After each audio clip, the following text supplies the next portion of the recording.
Okey, sekarang saya ingin cerita pula. Okey, saya ingin cerita pelan ya, pelan yang terbaik yang ada dalam Tone Wow pelan. Okey.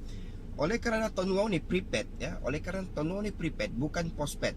Tone Wow tidak ada bayar bil. So anda terhindar daripada blacklist. Okay? So pengguna Tone Wow ni tidak ada istilah blacklist sebab dia prepaid. Walaupun anda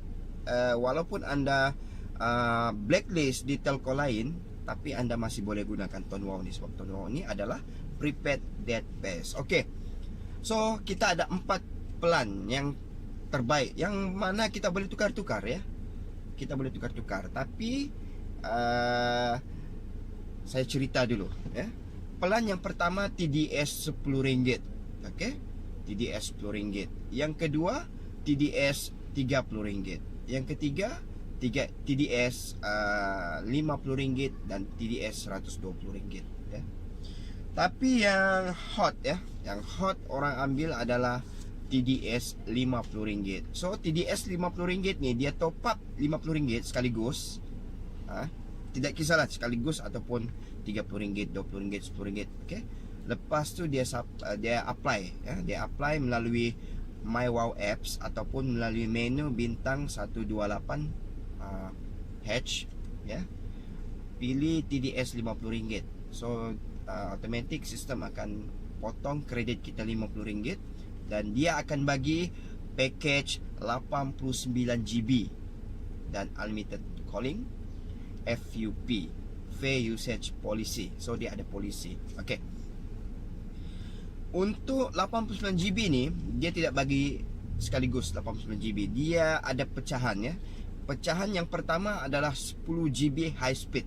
Okay? 10GB high speed ni untuk kegunaan kita Google kan, Play Store, kita install apps, apa semua ni menggunakan 10GB high speed. Kalau habis ya, kalau habis kita boleh beli boost plan RM17, 17GB.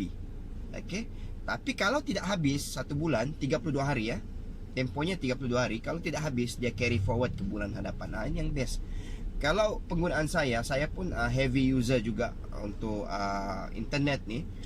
Saya tidak dapat habiskan 10GB. Biasanya saya cuma pakai 8GB atau 7GB. So 3GB tu dia akan carry forward dengan ke bulan hadapan. So bulan hadapan tu saya apply 10GB baru, saya dapat 13GB. So dia akan accumulate selagi tidak habis. Okey.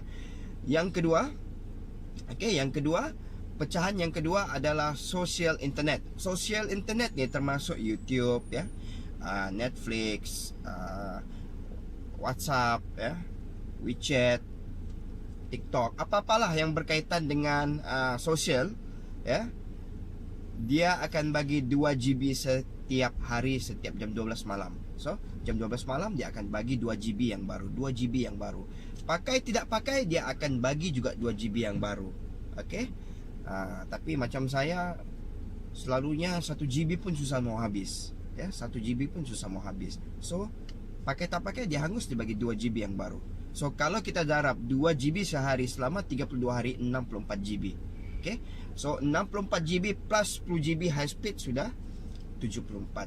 Dan lebihnya tu 15GB dia bagi basic data. So basic data ni apabila high speed data yang 10GB tadi habis, dia akan automatic tukar kepada basic data. So dia basic data ni dia slow lah ya, dia slow.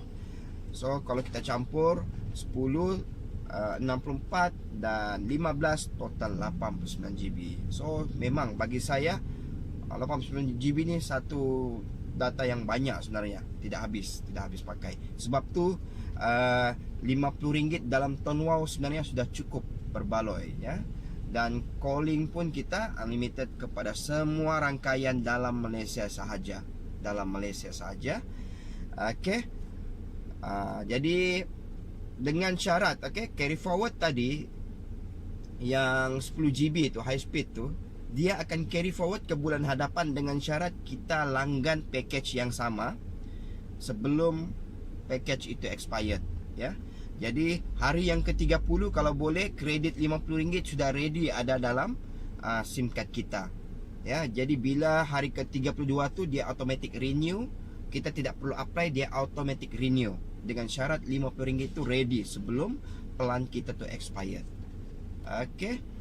Okey, inilah plan yang ada dalam Town Wow. Okey, assalamualaikum.